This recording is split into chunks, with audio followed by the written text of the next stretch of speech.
Line express cargo நம்பகமான cargo. இதோ நீங்களும் தொடர்பு கொண்டு உங்களுடைய கார்கோ பொருட்களை அனுப்பலாம். 90 93 61 67 தொடர்புக்கான இலக்கம் 66 16 84 14. இன்னொரு இலக்கம் 55 17 27 47.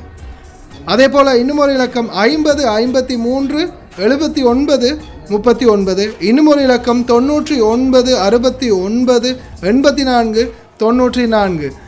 அஸ்ஸலாமு அலைக்கும் வரஹ்மத்துல்லாஹி வபரகாத்துஹு. அன்பார்ந்த அனைத்து உறவுகளுக்கும் இனிய காலை வணக்கம். உங்கள் மீது சாந்தியும் சமாதானமும் உண்டாகட்டும். இன்றைய காலை பொழுது உங்கள் அனைவருக்கும் இனிய பொழுதாக அமைய எல்லாம் வல்ல இறைவனை பிரார்த்தித்தவனாக இன்றைக்கும் குவைத்துடைய பல முக்கியமான செய்திகளை பற்றி தான் பார்க்க போகிறோம். வீடியோவை கடைசி வரைக்கும் பாருங்கள். தெரியாத நண்பர்களுக்கும் மறக்காமல் ஷேர் பண்ணுங்கள். வீடியோ பிடிச்சிருந்தா ஒரு லைக் பண்ணுங்கள், சப்ஸ்கிரைப் பண்ணுங்கள், தொடர்ந்தும் சப்போர்ட் பண்ணுங்கள். குவைத்துடைய தினா மதிப்பு உள்ளதா பார்த்தெல்லாம் இலங்கைக்கான ரூபாய்கள் ஒரு தினாரின் மதிப்பு 985 ரூபாய் 28% உள்ளது. இந்தியாவின் ரூபாயில் ஒரு தினாரின் மதிப்பு 288 ரூபாய் 1% உள்ளது. இது வந்து அல் முசைன் எக்ஸ்சேஞ்சுடைய அப்ளிகேஷன் ஆன்லைன் ரேட் ஆகும். குவைத்துடைய பல எக்ஸ்சேஞ்சுகள்லையுமே அக்கௌண்ட் நம்பரை மறைச்சிடுறாங்க. இதை பற்றியும் உங்களுக்கு தொடர்ந்துமே தெரிய தருது. நீங்கள் ஏதாவது ஒரு புதிய எக்ஸ்சேஞ்ச் பழைய பற்றுச்சீட்டோட போனீங்கன்னா இருந்தால் நிச்சயமாக அதில் அக்கௌண்ட் நம்பர் சரியாக இருக்கான்றதை செக் பண்ணிக்கோங்க. அப்படி இல்லாத பட்சத்தில் எழுதிட்டு போனாலும் பிழை இல்லாத அக்கௌண்ட் நம்பர் எழுதிட்டு போங்க. ஏதாவது ஒரு நம்பர் பிழைத்தாலும் கூட உங்களுடைய பணம் நாட்டுக்கு போய் சேராது. அந்த பணத்தை திரும்ப பெறணுமா இருந்தாலும் ரொம்ப நாட்களாகும். மறுபடியும் கட்டணம் செலுத்த வரும். அதே போல் எக்ஸ்சேஞ்சுகளில் பணம் அனுப்பி முடித்ததும் மறக்காமல் பட்டுச்சீட்டை செக் பண்ணி பாருங்கள் எல்லா டீட்டெயில்ஸும் சரியாக இருக்குதான்னு. ஏன்னா சரியான டீட்டெயில்ஸ் நீங்கள் கொடுத்துருந்தாலும் எக்ஸ்சேஞ்சில் வேலை பார்க்குறவங்க விளைவிடுறதுக்கும் வாய்ப்பு இருக்குது. இது மாதிரி பலருக்குமே நடந்தாங்க. முடிந்த வரைக்கும் நீங்களும் உங்களுடைய கஷ்டப்பட்டு சம்பாதிக்கக்கூடிய பணத்தை நல்ல எக்ஸ்சேஞ்சுகள் மூலம் அனுப்புங்க. எங்கே அதிகமான ரேட் கொடுக்குறாங்க அப்படின்றது இருந்தாலும் மறக்காமல் கமெண்ட்ல மென்ஷன் பண்ணுங்கள். குவைத்துடைய தங்க விலையை பார்த்தெல்லாம் 1 கிராம் 18 கேரட் தங்கத்தின் விலை 27 தினார் 871 ஃபேல்ஸ். 1 கிராம் 21 கேரட் தங்கத்தின் விலை 32 தினார் 516 ஃபேல்ஸ். 1 கிராம் 22 கேரட் தங்கத்தின் விலை 34 தினார் 77 ஃபேல்ஸ். 1 கிராம் 24 கேரட் தூய தங்கத்தின் விலை 37 தினார் 161 ஃபேல்ஸ்.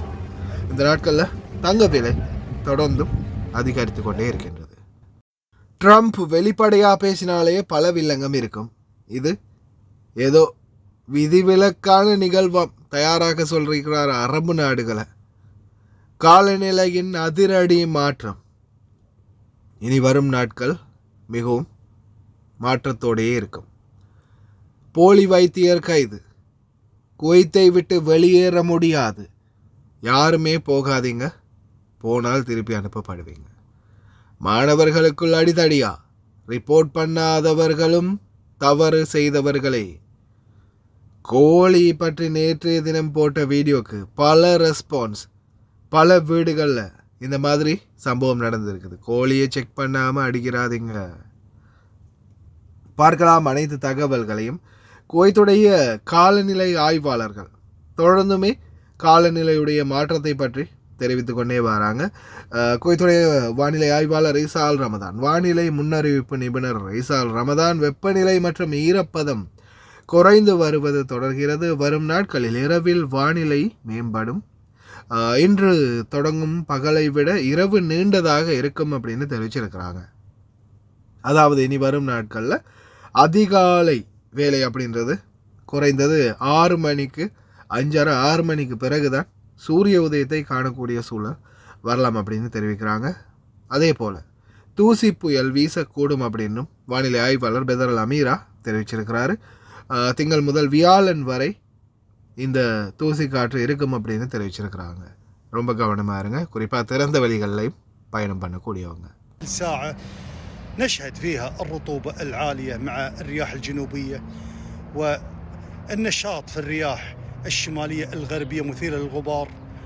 لكن متوقع هذا العام أن تنشط الرياح الشمالية وتستمر معانا مثيرة للغبار ونسب الرطوبة تكون ضعيفة. والله أعلم. வீட்டிலோ அல்லது பாடசாலையிலோ சிறுவர்களுக்கிடையே நடக்கும் வன்முறைகளை கண்டும் காணாமல் இருப்பது, அதை தடுக்காமல் இருப்பது குற்றமாகும். குவைத் வழக்கறிஞர்கள் சங்கத்தின் குழந்தைகள் மையத்தின் தலைவர் ஹவுரா அல் ஹபீப் கூறுகையில், மாணவர்களிடையே வன்முறையை கண்டும் காணாமல் இருக்கும் எந்த ஒரு ஆசிரியரும் உண்மையில் சட்டத்தை மீறுபவராவார்.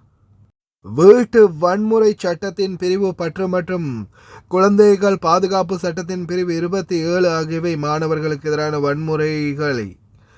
வழக்குகளை புகார் அளிக்க கட்டாயப்படுத்துகின்றன. அது பள்ளியில் நடந்தாலும் சரி அல்லது குடும்பத்திற்குள் நடந்தாலும் சரி, நிச்சயமாக அதை அறிவித்தே ஆகணும்.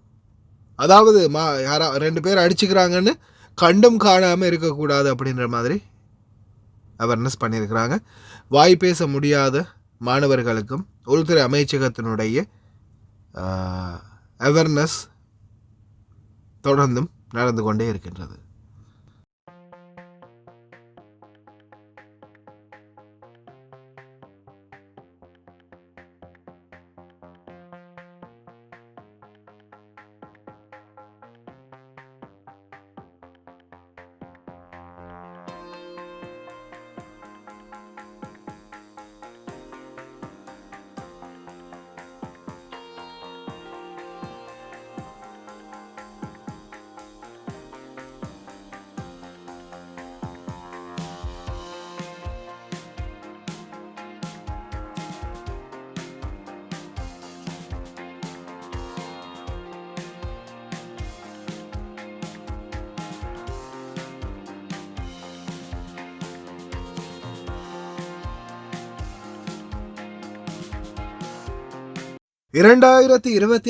ஆண்டின் இந்த புதிய வருடத்தின் கடந்த 7 மாதங்களில் குடிமக்கள் மற்றும் வெளிநாட்டவர்கள் இருவருக்கும் எதிராக கிட்டத்தட்ட 4000 பயண தடை உத்தரவுகள் திணைக்களம் பிறப்பித்தது. இதற்கு நேர்மாறாக திணைக்களம் 21,539 பயணத்தடை நீக்க உத்தரவுகளை பதிவு செய்தது. இது குறிப்பிடத்தக்க எண்ணிக்கையிலான தீர்க்கப்பட்ட வழக்குகள் மற்றும் தீர்வுகளை பிரதிபலிக்கின்றது. கடனாளிகளுக்கு எதிராக 12,325 வாரண்டுகள் பிறப்பிக்கப்பட்டதாக அறிக்கை மேலும் எடுத்து காட்டுகின்றது. இது நீதி அமைப்பு மூலம் தொடர்ந்தும் நீதி தகராறுகள் அளவை அடிக்கோட்டிற்கு காட்டுகிறது. இதற்கிடையில் பயணத்தடைகளுக்கான கோரிக்கைகள் 42,662 வழக்குகளை எட்டியுள்ளது என்றும் தெரிவித்துள்ளார்கள். இதில் 190% வழக்குகளில் பார்த்தீங்கன்னா வங்கிகளில் கடன் நிலுவையில் இருக்கும்போது உங்களுக்கு போகவும் முடியாது. அதே போல் கடன் கட்டாமல் நீங்கள் 2-3 மாதம் 4-5 மாதம் கடனே கட்டாமல் விட்டுறீங்கன்னா உங்களுக்கு ட்ராவல் பேன் உடனடியாக இஷ்யூ பண்ணிடுவாங்க. அதுக்கு பிறகு நீங்கள் அந்த கடனை கட்டிட்டு தான் போக முடியும். அது நீங்கள் வேறு எங்கேயாவது எலக்ட்ரிக் பொருட்கள் வாங்கியிருந்தாலும் சரி, பதிவு செய்யப்பட்ட கடைகளில், வியாபார தலங்களில், ஆன்லைனில், அதே போல் வங்கிகளில் கடன் எடுத்திருந்தாலும் முதலாவது நாட்டுக்கு போகிறதுக்கு முன்னாடி கட்டாயம் ட்ராவல் பேண்ட் இருக்கான்றதை செக் பண்ணிவிட்டு அதுக்கப்புறமா போங்க. இல்லைன்னா டிக்கெட் போட்டிங்கன்னா டிக்கெட்டும் வேஸ்ட் ஆகிரும். இதோ இந்த பயவுள்ள ஓப்பனாக பேசினாலே பல ஆப்பு இருக்கும். இதில் வில்லங்கமாக வேற பேசியிருக்குது. Trump get ready to extern. மத்திய கிழக்கில் முதன்முறையாக ஒரு விதி விலக்கான நிகழ்வுக்கு தயாராகுங்கள். மத்திய கிழக்கில் சிறந்த சாதனைகளை அடைய நமக்கு ஒரு உண்மையான வாய்ப்பு உள்ளது. இந்த மாதிரி ஒரு என்ன சொல்கிறது, அதுக்கு ஒரு அனௌன்ஸ்மெண்ட்டை வழங்கியிருக்கிறார். இதில் நல்லா உற்று நோக்கி பாருங்க. மத்திய கிழக்கில் முதன்முறையாக ஒரு விதி விலக்கான நிகழ்வுக்கு தயாராகுங்கள். இதுக்கு விதி விலக்கு இல்லை அப்படின்னு நம்ம சொல்லுவோம் இல்லையா? ஆனால் விதி விலக்கான, அதாவது ரோட்டில் போனதை தூக்கி நம்ம சட்டைகளை நாமளே போட்டுக்கிட்டு குத்துதையை கொடையுது என்ற மாதிரியான ஒரு சிச்சுவேஷன் உருவாகலாம். அதுதான் அதோடைய உண்மையான கருத்து. ஏன்னா எல்லா அரபு நாடுகளும் தலை சாய்த்து தானே இருக்குது. எது நடந்தாலும் தாங்கி தான் ஆகணும். ஏதோ ஆசிய நாட்டவர் ஒருவர் கைது செய்யப்பட்டிருக்கின்றார். ஹவாலி பகுதிகளில்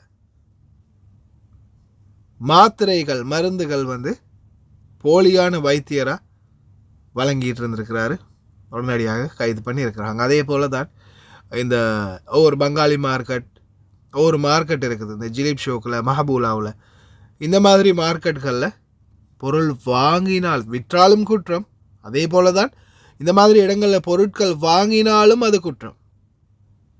உடனடியாக கைது செய்யப்படுவீங்க. தயவு செய்து கவனம். சரி, மிக முக்கியமான தகவலை பார்த்துடலாம். நேற்றைய தினம் நான் போட்டேன் வீடியோ, உங்களுக்கு தெரிஞ்சிருக்கும். கோழிகள், அதாவது தொம்மின்லேருந்து வரக்கூடிய கோழிகளில் வந்து 10 பேக்கெட் இருக்கும். ஆனால் அதில் ஒரு பேக்கெட்டை ஆட்டையை போட்டு விட்றானுங்க. அங்கே தொம்மின்ல வேலை செய்யக்கூடியவங்க வாரது ஒரு பேக்கெட் குறைஞ்சி தான் வருது. அதில் வீடுகளில் வேலை செய்யக்கூடிய உங்களுக்கும் மிகப்பெரிய பிரச்சனை வரலாம். ஏன்னா சில வீடுகளில் கோழிகளை எண்ணி தான் வைப்பாங்க. அப்போ ஒரு வேளை அவங்க வந்து செக் பண்ணி பார்க்கும்போது கோழி வந்து 1-2 குறைஞ்சி இருந்துச்சுன்னா உடனே நம்ம மேலே தான் பழியை போடுவாங்க அப்படின்னு. அதே மாதிரியான ஒரு சம்பவம், இன்சிடெண்ட் வந்து இலங்கை சகோதரி ஒருத்தருக்கு நடந்திருக்குது. கோழியை கொண்டு வந்திருக்கிறாங்க, அதுக்கப்புறமா கொண்டு போய் வீட்டுக்குள்ளே வச்சுருக்கிறாங்க. வச்சதுக்கு அப்புறமா மாமா வந்து கோழியை செக் பண்ணி குறையுதே, எப்படி குறையும் அப்படின்னு கேள்வி கேட்டு சண்டை பிடிச்சி, அதுக்கப்புறமா சிசிடிவி கேமராவில் உட்காந்து கோழி கொண்டு வரதுலேருந்து அடுக்கிறதுலேருந்து அதுக்கப்புறமா ஒவ்வொரு நகர்வுகளையும் மணிக்கணக்காக உட்காந்து வாட்ச் பண்ணியிருக்கிறாங்க. 2 பெட்டி கோழியில் 2 கோழி குறைஞ்சது அப்படின்றதால. எது எப்படியோ கடைசியில் அவங்களும் செக் பண்ணி பார்த்தா யாருமே எடுக்கலை. இது வந்து ஏதோ ஒன்று நடந்திருக்கு அப்படின்ற மாதிரி தான் அவங்களும் கடைசியாக புரிஞ்சிக்கிட்டு இருக்கிறாங்க. தயவு செய்து கவனம். கோழிகளை வந்தால் கட்டாயம் செக் பண்ணுங்க. ஏன்னா 10 கோழி வர இடத்துல 9 கோழி தான் இருக்குது. பல இடங்கள்ல இந்த மாதிரி திருட்டு சம்பவம் நடக்குது. அதனால் தயவு செய்து கவனம். හලෝ සරපන් මල්ලි කොහොමද? සුබ දාවලක් ඔයාට. මේ මම දැක්ක මේ කුකුල් මස් කතාව දාලා තියෙනවා. ඉතින් ඇත්තටම මටත් ඒ සිදුවීම වුණා මල්ලි. ඇත්තටම කියන්නේ තුමී ගෙනාවන් පස්සේ මම තමයි උඩට ගෙනියන්නේ. උඩට ගෙනියලා මම තමයි මේ කුකුල් මස් ටික ෆ්‍රිජ් එකට අඩු කරන්නේ, ඔක්කොම කරන්නේ මම තමයි බඩු ගෙනියන්නේ උඩට. ඒ ඩ්‍රයිවර් අයියව යවන්නේ උඩට. ඉතින් මං ගෙනිච්චාන් පස්සේ ඉතින් මමනේ කුකුල් ගෙනිච්චේ. ඉතින් ගෙනිච්චාන් පස්සේ දැන් ගෑණි දන්නවනේ තියෙන ගණන් මෙච්චරක් කියලා. ඊට පස්සේ ගෑණි අහනවා මේ ගණන් හදලා දැන් කුකුළු අඩුයි කියලා. මං කියනවා ඉතින් මං ගෙනාපු ඔක්කොම දැම්මා කියලා ෆ්‍රිජ් එකට. ඒ වුණාට අන්තිමේදී කුකුළු මස් අඩුයි. ඊට පස්සේ කැමරා චෙක් කරනවා, අරෙන් චෙක් කරනවා, මෙහෙන් චෙක් කරනවා. ඉතින් ඇත්තටම අපේ ලංකා සේවක කරන මිනිස්සුන් ඉන්න අතරේ ගෙවල් වල අවුට්ස්මේට්ලා ඉන්නවා අපේ අක්කලා නංගිලා අම්මලා. ඉතින් ඒගොල්ලන්ටත් දැනුවත් කරන්න එක පොඩ්ඩක්. ඒ කියන්නේ අන්තිමේදී අපි හොරනාමයට ගෑවෙනවා. ඇත්තටම ඉතින් අපි කාටවත් දෙන්නේ නැහැ. මං කිසිම කෙනෙක්ට කිසි දෙයක් දෙන්නේ නැහැ ගෑණිගෙන් අහන්න නැතුව. ඉතින් මේ පොඩ්ඩක් ඒක දැනුවත් කරන්න. ඔය ඒක දැනුවත් කරන එක ලොකු දෙයක්. මම දැක්ක මේ වීඩියෝ එකේ කියලා මට වෙච්ච සිදුවීම. ඊට පස්සේ ගෑණිය ගොඩාක් කැමරා චෙක් කරා දවස ගානෙම. ඉතින් මල්ලි හරි මං තියන්නම් බුදු සරණයි මම උයන ගමන් අගේ නිවුස් බලනවා හැම වෙලේම උදේට. තියන්නම් බුදු සරණයි. එනුට මේක චුට්ටක්වත් දැනුවත් කරන්න අපේ ලංකාවේ කාන්තාවන්. හරි මල්ලි අල්ලා දේපේටයි බුදු සරණයි. ஹாய் காய்ஸ், இன்னைக்கு நாங்கள் எங்கே வந்திக்கிறோம் தாத்தா? எங்கே வந்திக்கிறோம்? சல்வா கத்தா 5க்கு. நீங்கள் எப்போ ஆர்டர் பண்ணீங்க எங்கள்கிட்ட? முந்தநாத்து. உங்களோட பில்லை கொஞ்சம் கஸ்டமருக்கு எல்லாம் காட்டுங்க, எல்லாம் பார்க்குறாங்க கொஞ்சம் காட்டுங்க. எவ்வளோக்கு சாமான் வாங்கிக்கிறீங்க? 137 கேடிக்கு சாமான். இந்த தாத்தோட பில். தாத்தா எங்களோட சேவிஸ் எப்படின்னு கொஞ்சம் எல்லாருக்கும் சொல்லுவாங்க. நல்லா லங்கா குச்சிட்டி வந்து நல்லா எல்லாரும் அங்கே கார்டு சாமான் போடுறதுக்கு வாங்கிக்கணும், ஒன்றும் பிரச்சனை இல்லை. நல்ல சேவை செய்கிறாங்க. நான் ஆர்டர் கொடுத்தேன். நான் இன்னைக்கு சாமான் கொண்டு வந்து தந்துட்டாங்க எனக்கு கார்டு போட. நீங்கள் கேட்ட சாமான் எல்லாமே இருந்துச்சா? எல்லா சாமானும் இருந்துச்சு. நான் போட்ட சாமான் அவ்வளோ இருந்துச்சு. இதுதான் தேங்க்யூ அக்கா. இதுதான் அவங்க அந்த தாத்தா ஆர்டர் பண்ணது. சாக்லேட்லேருந்து டாஃபி எல்லாமே எங்கள்கிட்ட இருக்குது. அவங்களுக்கு தேவையான சாமான் வெறும் 20 கேடிக்கு மேலே நீங்கள் ஆர்டர் பண்ணாலே நம்ம அவங்களுக்கு ஃப்ரீ டெலிவரி பண்ணி தருவோம்.